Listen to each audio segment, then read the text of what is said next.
Hello and welcome to the Columbia Daily Tribune's Courtside View webcast. This is Tribune sports editor Joe Walljasper along with Tribune basketball beat writer Steve Walentik. Steve, Missouri coming off an 89-88 victory at Baylor. Best win of the year by far, obviously maybe one of the best wins by any team on the road this year in college basketball.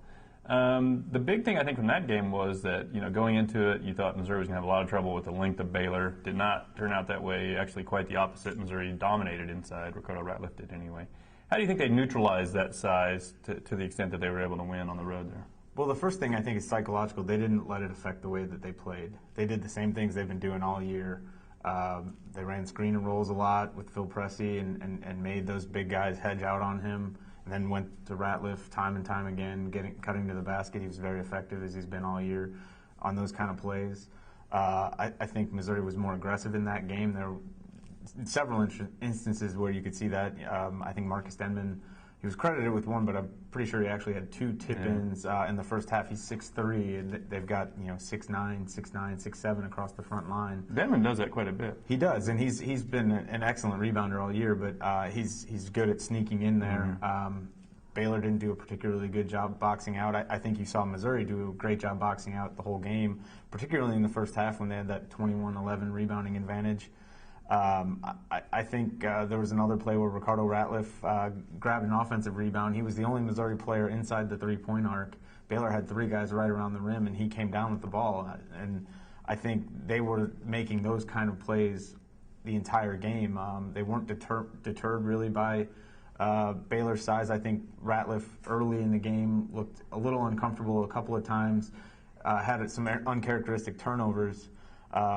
But as he kind of adjusted and the game went on, he was using the rim to shield off some longer arms, and obviously the results speak for themselves. It was a career-high 27 points for him and 11 for 14 shooting, which remarkably raised his already nation-leading field goal percentage. He seemed like he was just a lot more tough than Perry Jones. I think that's been maybe the one knock on Perry Jones, but it's a pretty big knock, is that he can just sort of fade into the background, and he really, that game, it seemed like one guy was a real man out there, and Perry Jones was just kind of floating around. And Ricardo got a lot of easy baskets based on dribble penetration. I thought Phil Pressey, that may be as good as you could see him play. If he was facing another quick guy, I think that was a matchup we were all interested in, Pierre Jackson. They're both about the same size, but Pressey really got the better of that. Well, I mean, Jackson had a fantastic game too, but he did a lot of his damage late as they were trying to rally. I mean, his stat line is ridiculous, but I thought certainly Phil Pressey controlled the game. You look at the play that Missouri ran right before halftime that took it from a 2-point lead to a 4-point lead going into intermission, and it was a play that we've seen them run a lot where Phil Pressey drives to his left and gets down low along the baseline, and defenders have to respect him, and so they rotate over and he flips it back. And I thought Ricardo Ratliff made a really nice catch. The ball was kind of high and over his right shoulder, and he grabbed it and laid it in really quick. And like I said, 4-point lead at halftime instead of 2. Just another little burst of momentum, and I think Missouri was able to make those kind of plays again in the second half after Baylor had crept back and actually taken a lead very briefly. All right, so Missouri wins that game, 18-1 now, 5-1 in the Big 12.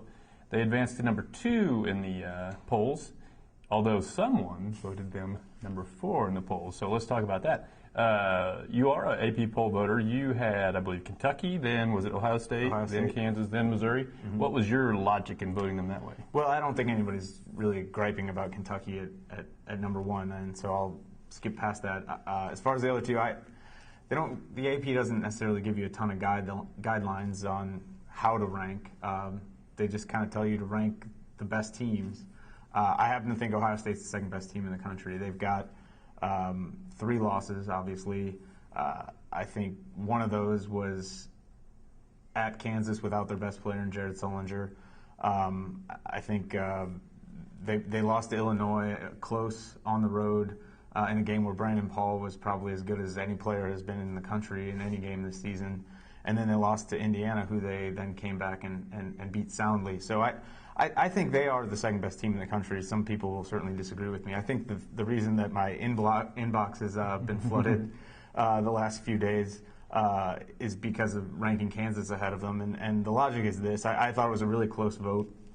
I had actually moved Kansas ahead of Missouri in the polls after the week where they both played Kansas State, and Kansas obviously beat the Wildcats soundly that week, and Missouri lost by 16 in Manhattan. Granted, Kansas's win was in Lawrence. I think there's a good argument to be made either way. Kansas is ahead of Missouri in all of the power rankings right now. They've certainly played a tougher schedule. You look at the rest of my ballot, they have wins over 3 other teams that I ranked in the top 10. They have 2 of their 3 losses are to teams that I ranked in the top 10.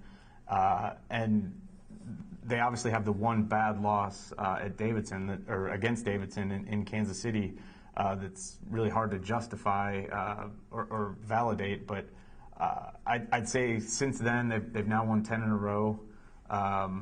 They're playing as well as anybody, I think, in the Big 12. They're leading the conference standings at the moment. All those things led me to give them a slight advantage. And I think the nice thing about rankings is they're going to have a chance to prove me wrong because those 2 teams are going to play at least twice, and I really believe 3 times when we get into March in Kansas City. I guess you could sort of debate on a poll whether is it a power ranking, is it who would be favored on a neutral court, or is it a statement of what you have accomplished this season. I probably would have voted Missouri number 2 for the reason that, maybe the preseason poll would be what I would judge to be a power ranking, and maybe from that point on judged by what they've done. And in Missouri's case, really, I don't think they have I know they don't have a loss as bad as, say, Davidson on a neutral court, or really maybe not even as bad as Ohio State's. And then their win at Baylor was really good. But I still love you anyway, Steve. And I think the good thing about it, too, is that, within 2 weeks or so, I think we're probably going to know who deserves to be ranked above the other, although it's very possible Missouri and Kansas will split and the debate will go on. Lastly, there's kind of another interesting topic is before the season started, Laurence Bowers blows out his knee and is lost for the year. Now, I was of the mind, and I don't know about you, I thought maybe that was the guy on this team that they could least afford to lose. Maybe not their best player. Marcus Davis was probably their best player, but maybe he was the one guy you really couldn't afford to lose. And now you look at it, is it possible at all that by losing him, by having just basically 7 guys, in any way, is the team better because of it? I think, amazingly, the answer is yes. I think that is entirely possible. I was in complete agreement with you before the year that he was their most indispensable player. I know some other people were. Pretty sure Gary Link is in that category. Actually, I've talked to Gary about this. He was their best returning forward, and they don't have that many, and so that was kind of the logic there. But I think that the thing that his injury has done has made them unconventional, having to play this 4-guard lineup. Teams have to match up with them. That's tricky sometimes. You look at Baylor, I don't think they did a particularly great job of matching up with Missouri. I think Kim English has had mismatches on the offensive end, and he's not really given up many mismatches on the defensive end because he's that really has not been that big of a factor. No, he's done a really good job of neutralizing the size advantage, and it's to his credit. He's done an excellent job of playing tough and making sure to try to box his guy out. He's not always the guy getting rebounds, but the guards, you look at Matt Pressey and Marcus Denman in particular, they're getting in there and grabbing a lot of loose balls while he's making sure his guy's not.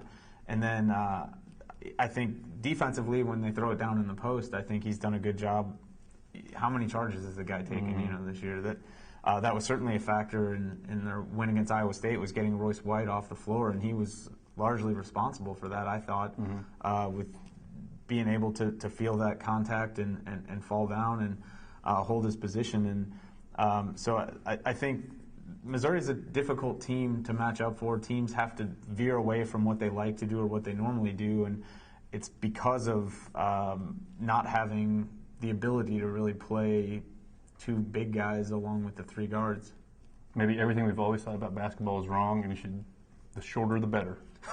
It's possible. I mean, I think you've heard people say in the last 10 years a lot, it's a guards game, and I think definitely college basketball has become that. You don't see that many guys playing, honestly, like Ricardo Ratliff, where they do all their damage around the rim.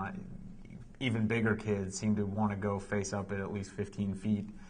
Missouri will remember Leo Lyons. That was the way he started his career. And I think he got a lot better because he became more of a post guy his senior year, but still had that ability as well. And I think having the ability to create mismatches is the most important thing. It doesn't matter if you do it with a lot of size or a lot of quickness, and in some ways it's easier to find quick guys. One other thing I'd say is, with only having 7 guys, everybody knows their role, because that's a pretty big deal. There's not a lot of variation in what the role could be, and I think it's amazing. Missouri is 19 games in the season now, has played one starting lineup the entire year, and I think that's something I've never seen. I asked Frank Haith about it on Monday, and that was something that he can't remember ever doing. And it's not that he's had a lot of options, but everybody is bought into what they're supposed to be doing, and it's worked seamlessly. I think 2 guys that have benefited from a 7-man rotation and knowing their roles the most are Matt Pressey and Steve Moore. I think if you were playing 8, 9 guys, those guys would not have become the players that they have been for this team now. So that's all true. I would just say to this whole argument, could they do much better than they've done now? I guess they could be 19-0, but it would be hard to argue that they would have done any better other than that. But I guess I would present it this way. If you offered Frank Haith a healthy Laurence Bowers right now, would he take him? I say he would. I think he would, because I still think Laurence would be one of their 3 or 4, certainly one of their 3 or 4 best players. I mean, he's a very good college player. I think he's an NBA guy. If he would have healthy this year, I think he would have been drafted. And just lastly, I would say this. I think it's indisputable that they are obviously going to be a better team next year because he got hurt this year. So I think that's that true. Argument I don't think anyone will make. All right, well, join us again next week. We will discuss Missouri's trip to Oklahoma State and probably a little bit about their home game against Texas Tech, although that one probably won't be too excited. But mostly we will be looking forward to the showdown, the last one ever, perhaps, in Mizzou Arena against Steve's favorite team, Kansas.